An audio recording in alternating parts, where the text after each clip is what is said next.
Praise Lord. ക്രിസ്തുവിൽ പ്രിയ സഹോദരങ്ങളെ, ഈ പുതിയ ദിവസത്തിനായി നമുക്ക് ദൈവത്തിന് നന്ദി പറയാം. സ്വർഗത്തിലെ ദൈവം നമുക്ക് ഒരു പുതിയ ദിവസം കൂടി ദാനമായി നൽകി. ഓരോ പുതിയ ദിവസവും ദൈവത്തിൻ്റെ ദാനമാണ്. ഇന്നത്തെ ദിവസം ദൈവത്തോട് ചേർന്ന് നടപ്പാനും നമ്മെ അതിശയവും ഭയങ്കരമായി സൃഷ്ടിച്ച് ഈ ഭൂമിയിലാക്കിയിരിക്കുന്ന ദൈവത്തിന് നമ്മെക്കുറിച്ച് വലിയ ഉദ്ദേശങ്ങളുണ്ട്. ആ ഉദ്ദേശം എന്താണെന്ന് ദൈവവചനത്തിൽ കൂടി ഗ്രഹിച്ച് അതിനൊത്തവണ്ണം നമ്മുടെ ജീവിതത്തെ ക്രമപ്പെടുത്തുവാൻ ദൈവം അനുവദിച്ചു തരുന്ന സാഹചര്യങ്ങളെ മനസ്സിലാക്കി അതിനൊത്തവണ്ണം ജീവിതത്തെ ക്രമപ്പെടുത്തി ദൈവം ആഗ്രഹിക്കുന്ന ആ ഒരു നിലവാരത്തിലോട്ടും നിറവിലോട്ടും വളർന്നു വരുവാനായിട്ട് ദൈവം നമ്മെ സഹായിക്കട്ടെ. ഇന്നത്തെ ചിന്തയ്ക്കായിട്ട് കൊരിന്ത്യർക്ക് എഴുതിയ 1-ാം ലേഖനം 13-ാം അധ്യായം അതിന് 4 മുതലുള്ള വാക്യങ്ങൾ. 13-ാം അധ്യായം കൊരിന്ത്യർക്ക് എഴുതിയ 1-ാം ലേഖനം 13-ാം അധ്യായം എന്ന് പറയുമ്പോൾ തന്നെ നമുക്കറിയാം അവിടെ പരിശുദ്ധാത്മാവിനാലുള്ള അഗാപ്പെ സ്നേഹത്തെക്കുറിച്ചാണ് പറയുന്നത്. അപ്പോൾ ഇവിടെ പറയാണ്, സ്നേഹം ദീർഘമായി ക്ഷമിക്കുകയും ദയ കാണിക്കുകയും ചെയ്യുന്നു. അപ്പോൾ അഗാപ്പെ സ്നേഹത്തിൻ്റെ പ്രത്യേകത എന്ന് പറയുന്നത് ദീർഘമായിട്ട് ക്ഷമിക്കുവാനും ദയ കാണിക്കുവാനായിട്ട് സാധിക്കും. അപ്പോൾ എല്ലാ മനുഷ്യരുടെ ഹൃദയത്തിലും സ്നേഹമുണ്ട്. എന്നാൽ അത് പാപത്താൽ വീണുപോയ മനുഷ്യൻ്റെ ഉള്ളിലുള്ള സ്നേഹമാണ്. ആ സ്നേഹത്തിന് എപ്പോഴും പരിധികളും പരാതികളും ഉണ്ടാകും. എന്നാൽ ദൈവവചനത്തിൻ്റെ കേൾവിയിൽ ഒരു വ്യക്തി വീണ്ടും ജനനത്തിൻ്റെ അനുഭവത്തിലേക്ക് നയിക്കപ്പെടുമ്പോൾ, കെടാത്തു നിലനിൽക്കുന്ന ദൈവവചനത്താൽ ഉരുവായ ഒരു വീണ്ടും ജനനം ഒരു വ്യക്തിയുടെ അകത്തുണ്ടാകുമ്പോൾ ആ വ്യക്തി ദൈവത്തിൻ്റെ പരിശുദ്ധാത്മാവിനാലുള്ള സ്നേഹത്താൽ നിറയപ്പെട്ട് നയിക്കപ്പെടാൻ തുടങ്ങും. ഇത്തരത്തിലുള്ള ദൈവത്തിൻ്റെ പരിശുദ്ധാത്മാവിനാലുള്ള സ്നേഹം ദീർഘമായി ക്ഷമിക്കാനും ദയ കാണിക്കാനായിട്ട് സാധിക്കുകയാണ് ചെയ്യുന്നത്.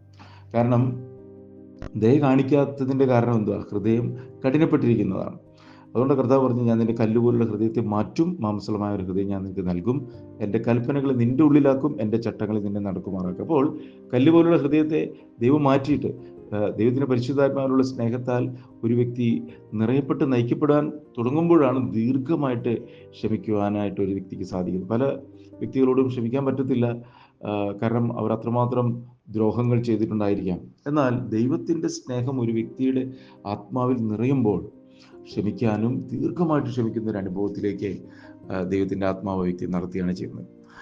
തുറന്നു പറയുന്ന സ്നേഹം സ്പർദ്ധിക്കുന്നില്ല, സ്പർദ്ധ ജനിപ്പിക്കാത്ത ഒരു സ്നേഹത്തിൻ്റെ നിറവിലേക്ക് ദൈവം നയിക്കുകയാണ് ചെയ്യുന്നത്. പിണങ്ങാത്ത ഒരു സ്നേഹത്തിലേക്ക് ദൈവത്തിൻ്റെ ആത്മാവ് നയിക്കുകയാണ് ചെയ്യുന്നത്. തുടർന്ന് പറയുന്നത് സ്നേഹം നിഗളിക്കുന്നില്ല എന്ന് പറഞ്ഞാൽ, ഞാനെന്ന ഭാവമുള്ള ഒരു വ്യക്തിയിൽ ദൈവത്തിൻ്റെ സ്നേഹത്തിൻ്റെ നിറവിലേക്ക് നയിക്കപ്പെടുവാനായിട്ട് അല്ലെങ്കിൽ അങ്ങനെ നയിക്കുവാനായിട്ട് സാധിക്കത്തില്ല. ഞാനെന്ന ഭാവം, നിഗളം, ഉന്നത ഭാവം, ഇതൊക്കെ പാപത്തിൻ്റെ പ്രമാണങ്ങളാണ്.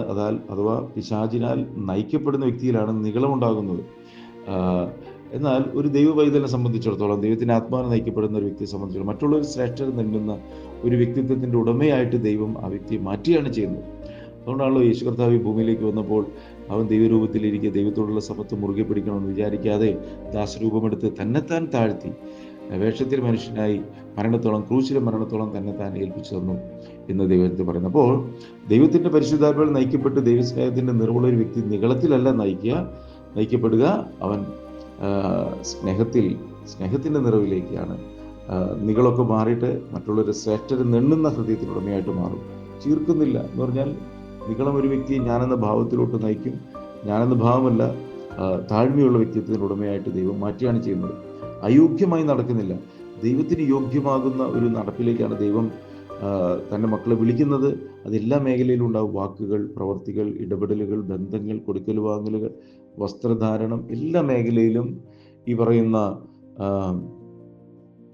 ദൈവത്തിൻ്റെ മഹത്വത്തിനൊത്തവണ്ണമുള്ള നടപ്പ്. അതിന് വിരുദ്ധമായിട്ട് ദൈവനാമം ദുഷിക്കപ്പെടുന്ന ഒരു നടപ്പല്ല. ദൈവവചനം പറയുന്നുണ്ട്, നിങ്ങൾ നിമിത്തം ജാതികളുടെ ഇടയിൽ ദൈവനാമം ദുഷിക്കപ്പെടുന്നു എന്ന് എഴുതിയിരിക്കുന്നല്ലോ. അപ്പോൾ ദുഷിക്കപ്പെടുന്ന ഒരു ജീവിതമാണ് ഇതുവരെ ജീവിച്ചതെങ്കിൽ ഇനി ഒരിക്കലും എൻ്റെ ജീവിതം കൊണ്ട് ദൈവത്തിൻ്റെ നാമം ദുഷിക്കപ്പെടാൻ ഇടവരരുത് എന്നുള്ളൊരു അനുഭവത്തിലേക്ക് കയറി വരുന്ന ഒരു വ്യക്തിത്വത്തിനുടമയായിട്ട് ദൈവത്തിൻ്റെ സ്നേഹത്തിൻ്റെ നിറവ് നമ്മളെ സഹായിക്കുകയാണ്. തുടർന്നുള്ള സ്വാർത്ഥം അന്വേഷിക്കുന്നില്ല. ഇവിടെയും അത് തന്നെയാണ്, സ്വയമാണ് സ്വാർത്ഥതയ്ക്ക് കാരണം.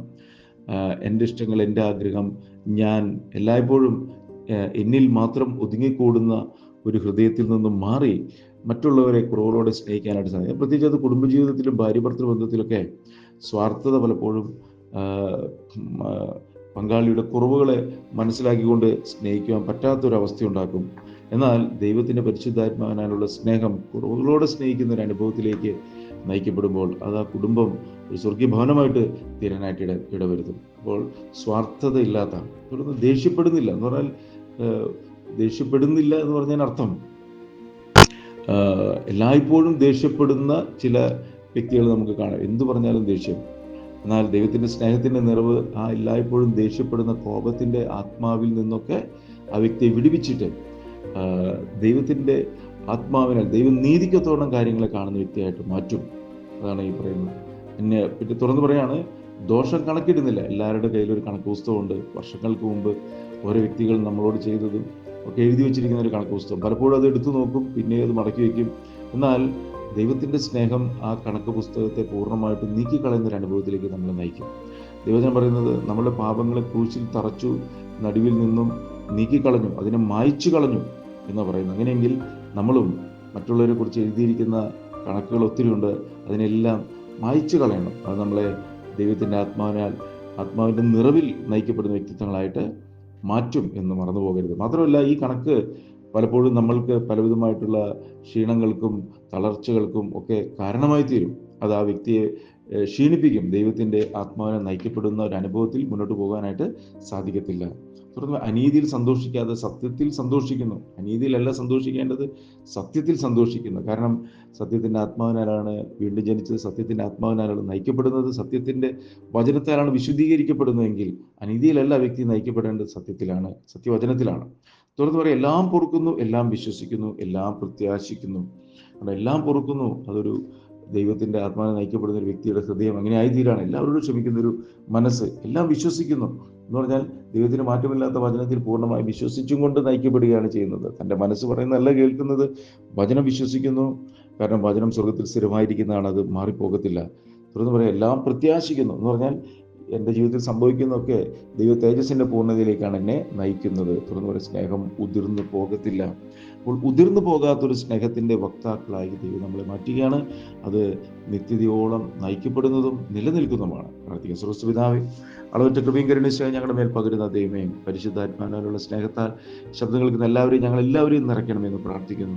പരിശുദ്ധാത്മാവിനാലുള്ള സ്നേഹത്താൽ നയിക്കപ്പെടുമ്പോൾ കർത്താവ് ഓരോ ഭവനങ്ങൾ സ്വർഗീയ ഭവനങ്ങളായി തീരുന്നതിൽ, പ്രത്യേകിച്ച് കുടുംബജീവിതം, ഭാര്യഭർത്തൃ ബന്ധമൊക്കെ ഏറ്റവും മനോഹരമായി തീരുന്ന ആത്മാവിനാലുള്ള സ്നേഹത്താൽ എല്ലാവരെയും അങ്ങ് നിറയ്ക്കണം കർത്താവേ. ദൈവത്തിൻ്റെ ജ്ഞാനത്താലും വിവേകത്താലും എല്ലാവരും നിറയ്ക്കണം. ദുഷ്ടൻ്റെ ഇലപ്പെടാതെ കാക്കണം. കർത്താവ് ചെയ്യുന്ന കൃപയ്ക്കായി നന്ദി. യേശുക്രിസ്തുവിന്റെ നാമത്തിൽ പ്രാർത്ഥിക്കുമ്പോൾ കൃപ തോന്നി കേൾക്കണം സ്വർഗീയ പിതാവേ. ആമേൻ. God bless you.